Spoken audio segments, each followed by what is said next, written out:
মই তিনিটা নতুন সিদ্ধান্ত আজি মই ঘোষণা কৰিলো।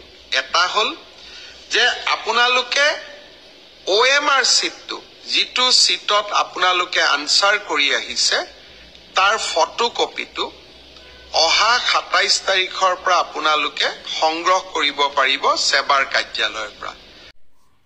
এনি নলেজলৈ সকলোকে পুনৰবাৰ স্বাগতম জনাইছো। এছাম ডাইৰেক্ট ৰিক্ৰুটমেণ্ট এক্সাম 2024 সম্পৰ্কে অসমৰ মুখ্যমন্ত্ৰী ডাঙৰীয়াই কেইটামান গুৰুত্বপূৰ্ণ ঘোষণা কৰিছে। কি কৈছিলে এইখিনি আপোনালোকক ভিডিঅ'টোত গোটেইখিনি দেখুৱাম। থুলমূলকৈ মূল টপিক কেইটা কৈ দিছোঁ। প্ৰথমটো হৈছে OMR এনসাৰ চিট কেনেকৈ চাব পাৰিব। সেৱাৰ ৱেবছাইটত আপোনালোকে নিজৰ OMR এনসাৰ চিটবিলাক চাব পাৰিব। তাত A B C D E F তেনেকুৱাকৈ সিৰিজ আছিলে, 6টা সিৰিজ আছিলে। আপোনাৰ যিটো সিৰিজ পঢ়িছিলে অৰ্থাৎ কোনটো কুৱেশ্যনত কোনটো অপশ্যন চুজ কৰিছিলে এইবিলাক চাব পাৰিব সেৱাৰ ৱেবছাইটৰ পৰা। আৰু ইয়াৰে কাৰণে ডিটেইল প্ৰচেছটো সেৱাই নটিফিকেশ্যন এখন দি দিব আৰু যেতিয়া দিব মই গোটেই প্ৰচেছটো দেখুৱাম কেনেকুৱাকৈ এপ্লাই কৰিব পাৰিব। তো ইয়াৰে বাবে 50 रुपीस এটা পে কৰি পেলাই নিজৰ এনসাৰ চিটবিলাক চাব পাৰিব। এইটো হৈছে প্ৰথমটো ঘোষণা। সেকেন্ড অন্য এটা ঘোষণা কৰিছে, সেইটো হৈছে যে এনসাৰ কিবিলাক কেতিয়া ডাউনলোড কৰিব পাৰিব। 27ৰ পৰা OMR এনসাৰ চিটবিলাক চাব পাৰিব আৰু 28ত এনসাৰ কি দি দিব সেৱাৰ ফালৰ পৰা অফিচিয়েল যিখন এনসাৰ কি হয়। আৰু তাত যদি ৰং এনসাৰ কি থাকে, থাৰ্ড যিটো ডিক্লাৰেশ্যন কৰিছে, যদি ৰং এনসাৰ থাকে APSC যেনেকুৱাকৈ ৰং এনসাৰবিলাক আপুনি এপিল কৰিব পাৰে বোলে এইটো এনসাৰ এইটো হ'ব নালাগিছিলে, তো তেনেকুৱা ধৰণৰ কাৰেকশ্যনৰ কাৰণে এপ্লাই কৰিব পাৰিব। আৰু তাৰ কাৰণে আপোনালোকে 500 रुपीस এটা পে কৰিব লাগিব। আকৌ যদি আপোনাৰ এনসাৰটো কাৰেক্ট হয় তেনেহ'লে 500 रुपीसটো ৰিটাৰ্ণ পাই যাব। তো এইখিনি আছিলে, এতিয়া দেখুৱাই লৈছোঁ মুখ্যমন্ত্ৰী ডাঙৰীয়াই কি কৈছিলে গোটেইখিনি চাই লওক। স্বচ্ছ পৰীক্ষাৰ ক্ষেত্ৰত মই তিনিটা নতুন সিদ্ধান্ত আজি মই ঘোষণা কৰিলো। এটা হল যে আপোনালোকে OMR সিটটো যিটো সিটত আপোনালোকে আনসাৰ কৰি আহিছে তাৰ ফটোকপিটো অহা 27 তাৰিখৰ পৰা আপোনালোকে সংগ্ৰহ কৰিব পাৰিব সেৱাৰ কাৰ্যালয়ৰ পৰা। তাৰ প্ৰচিডিউৰটো বিজ্ঞাপনত আহিব।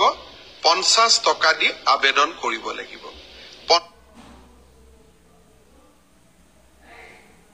ফটোষ্টেটৰ খৰচ। দ্বিতীয়তে 28 তাৰিখে আপোনালোকে এনসাৰ কিটো পাব যাতে OMR আৰু এনসাৰ সিটটো মিলাব পাৰে। আৰু এনসাৰ কিটোত যদি আপোনালোকে কিবা ভুল দেখে এইটো আপোনালোকে সেৱাক জনাব পাৰিব 500 টকা দি। আৰু আপোনাৰ পৰামৰ্শ বা আপুনি যিটো ভুল বুলি ক'লে সি যদি বিশেষজ্ঞসকলে সঁচাই ভুল বুলি কয় আমি আপোনাক সেই 50 টকাটো উভতাই 500 টকাটো আমি উভতাই দিম।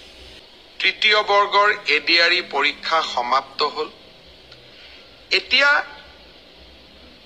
মই এটা নতুন কথা ক'ব খুজিছোঁ। 27 তাৰিখে সেৱাক আপোনালোকে আবেদন কৰিব পাৰিব মাত্ৰ 50 টকা দি। যে আপোনালোকে যিখন OMR সিট লিখিছিলে সেই OMR সিটৰ এটা ফটোকপি আপোনালোকক লাগে বুলি। অৰ্থাৎ আপোনালোকে লিখি থৈ অহা OMR সিটখন 27 তাৰিখৰ পৰা সেৱাৰ কাৰ্যালয়ত আবেদন কৰি সেৱাই তাৰ ধুনীয়া বিজ্ঞাপন দিব কেনেকে আবেদন কৰিব লাগে। আপোনালোকে চেণ্টাৰত জমা দি থৈ অহা OMR সিটটো এইবাৰ আপোনালোকে 50 টকা জমা দি সেৱাৰ পৰা লৈ আহিব পাৰিব। ফটোকপিৰ খৰচ 50 টকা। ঘৰত লৈ আহি OMR সিটটো এইবাৰ আপোনালোকে পৰীক্ষা কৰিব পাৰিব যে মই শুদ্ধ উত্তৰ দি আহিলো নে নাই।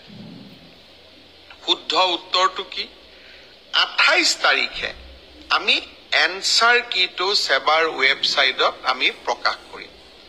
অৰ্থাৎ 27 তাৰিখৰ পৰা আপোনালোকে OMR সিটখন আবেদন কৰি সেৱাৰ পৰা ল'ব পাৰিব। 28 তাৰিখে সেৱাৰ ৱেবছাইটত এনসাৰ কি প্ৰত্যেকটো প্ৰশ্নৰ উত্তৰ কি হোৱা উচিত তাকো আপোনালোকে চাব পাৰিব। অৰ্থাৎ ঘৰতে বহি মইনো কিমান নম্বৰ পালো OMR সিটখন হাতত উলিয়াই লওক, এনসাৰ কি লগত মিলাই চাওক আৰু 100ৰ ভিতৰত 50ৰ ভিতৰত মই কিমান নম্বৰ পালো সেয়া ঘৰতে বহি মই হিচাপ উলিয়াই ল'ব পাৰিম অৰ্থাৎ ৰিজাল্ট দিয়ালৈ অপেক্ষা কৰিবই নালাগে ভাৰতৰ কোনো প্ৰদেশতে এনেকুৱা সিদ্ধান্ত আগত গ্ৰহণ কৰা হোৱা নাছিল OMRৰ কপিও পাব আৰু এনসাৰ কিটো উপলব্ধ হ'ব এতিয়া আৰু এটা আমি স্বচ্ছতাক আৰু এখোজ আগুৱাই লৈ যাব খুজিছো এনসাৰ কিটো আপোনালোকে চালে চাই পেলাই মনত খুদুৱনি লাগিলে যে এইটো প্ৰশ্নৰ এইটোতো উত্তৰ নহয় উত্তৰটো বেলেগহে হ'ব লাগিছিলে 500 টকা দি আপোনালোকে সেৱাক জনাব পাৰিব যে আপোনালোকে প্ৰস্তুত কৰা উত্তৰটো ভুল হৈছে উত্তৰটো আসলতে পঞ্চপাণ্ডৱৰ তৃতীয়জন সন্তান ভীম নহয় অৰ্জুন সেৱাই ভীম বুলি এনসাৰ কিট লিখিলে আপোনালোকে শুদ্ধ কৰি দিলে সেৱাক যে আপোনালোকৰ এনসাৰ কিটো ভুল আসলতে পঞ্চপাণ্ডৱৰ তৃতীয়জন অৰ্জুন অৰ্থাৎ আপোনালোকে সেৱাক এটা ভুল শুধৰাই দিলে তৎকালীনভাৱে সেই 500 টকাটো আপোনালোকে উভতাই পাব 500 টকাটো আমি এই কাৰণে ফিজ লৈছো নহলে সকলোৱে এনসাৰ কিটো ভুল বুলি হাৰাশাস্তি কৰা ৰাস্তাও ল'ব পাৰে যাতে হাৰাশাস্তি কৰা ৰাস্তা নলয় সেইভাবে আমি এটা 500 টকা লম কিন্তু যদি আপোনালোকৰ পৰামৰ্শ শুদ্ধ হয় আমি সেই 500 টকাটো উভতাই দিম অৰ্থাৎ আজি মই স্বচ্ছতাৰ দিশত তিনিটা কথা কলো অহা 27 তাৰিখৰ পৰা স্বচ্ছ পৰীক্ষাৰ ক্ষেত্ৰত মই তিনিটা নতুন সিদ্ধান্ত আজি মই ঘোষণা কৰিলো এটা হল যে আপোনালোকে OMR সিটটো যিটো সিটত আপোনালোকে আনসাৰ কৰি আহিছে তাৰ ফটোকপিটো অহা 27 তাৰিখৰ পৰা আপোনালোকে সংগ্ৰহ কৰিব পাৰিব সেৱাৰ কাৰ্যালয়ৰ পৰা তাৰ প্ৰচিডিউৰটো বিজ্ঞাপনত আহিব 50 টকা দি আবেদন কৰিব লাগিব